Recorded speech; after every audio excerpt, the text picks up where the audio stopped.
السلام علیکم مفتی صاحب، میں پیشاب کر کے کھڑا ہوتا ہوں تو مجھے لگتا ہے کہ پیشاب کے قطرے آ گئے۔ آپ بتائیے تو ہم نماز کس طرح سے پڑھیں؟ پلیز ضرور جواب دے دیجئے۔ یہ اکثر لوگوں کے ساتھ یہ پرابلم ہے کہ وہ جب پیشاب کرتے ہیں اور پیشاب کرنے کے بعد جیسے ہی وہ کھڑے ہوئے تو انہیں محسوس ہوا کہ پیشاب کے قطرے آ گئے۔ بیماری یہ ہوتی ہے مثانے کی کمزوری کی وجہ سے پیشاب کے قطرے آتے ہیں۔ اب سوال یہ پیدا ہوتا ہے کہ اب ہم جتنی مرتبہ پیشاب کر رہے ہیں ہمیں پیشاب کے قطرے آ رہے ہیں، یا نہیں کر رہے ہیں تو بعض مرتبہ ایسے ہی قطرے آ جاتے ہیں، تو ہم پاک ہیں یا ناپاک ہیں، یا ہم نماز کس طرح سے پڑھیں؟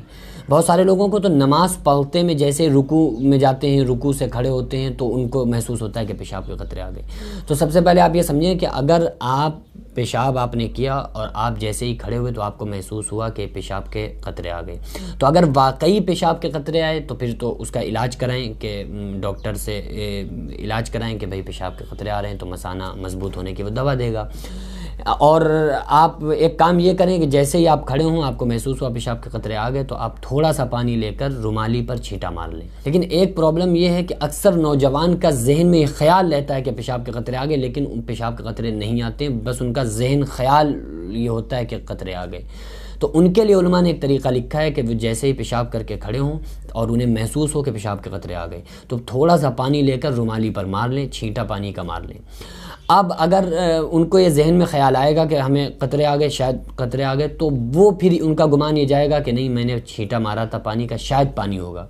تو اس لیے ان کا جو گمان ہوگا وہ غالب گمان پانی کی طرف آ جائے گا، تو وہ پاک ہیں۔ اور ظاہر سی بات ہے کہ اگر پیشاب کے قطرے ہی کیوں نہ آ جائیں تو بھی اس میں نہانا فرض نہیں ہے، آپ اتنی جگہ کو دھو لیں۔ اس کے لیے بہتر طریقہ ایک یہ بھی ہے کہ آپ نماز کے کپڑوں کو الگ اٹھا کے رکھ لیں۔ آپ کے دن بھر جو پیشاب کے قطرے آ رہے ہیں آپ ان سے ناپاک نہیں ہوں گے، نماز سے پہلے آپ ان کپڑوں کو چینج کر لیں اور اچھی طرح سے پانی سے آپ دھو لیں، آپ استنجا کر لیں، اس کے بعد ان کپڑوں کو پہن کر نماز پڑھیں۔ اب اگر اس کے بعد بھی آپ کو لگ رہا ہے پیشاب کے قطرے آ جائے، گرچہ آ ہی جائیں پیشاب کے قطرے، ایک تو یہ ہوتا ہے کہ انسان کو لگ رہا ہے پیشاب کے قطرے آ گئے، ایک یہ ہوتا ہے کہ واقعی نظر آ رہے ہوتے ہیں کہ پیشاب کے قطرے آ گئے، تو گرچہ پیشاب کے قطرے ہی کیوں نہ آ رہے ہوں تو بھی آپ یہ کریں کہ آپ پانی کا چھینٹا لے کے آپ رومالی پر مار لیں اور آپ پھر نماز پڑھیں۔ اس سے آپ یہ کوئی انسان اگر بہانہ کرے یا یہ عذر پیش کرے کہ بھائی ہمارے پیشاب کے قطرے آ جاتے ہیں، مثانہ کمزور ہے تو ہم نماز اس وجہ سے نہیں پڑھتے ہیں، تو یہ عذر اس کا قابل قبول نہیں ہے، یہ قیامت کے دن وہ عذر نہیں پیش کر سکتا، یہ عذر اس کا مانا نہیں جائے گا۔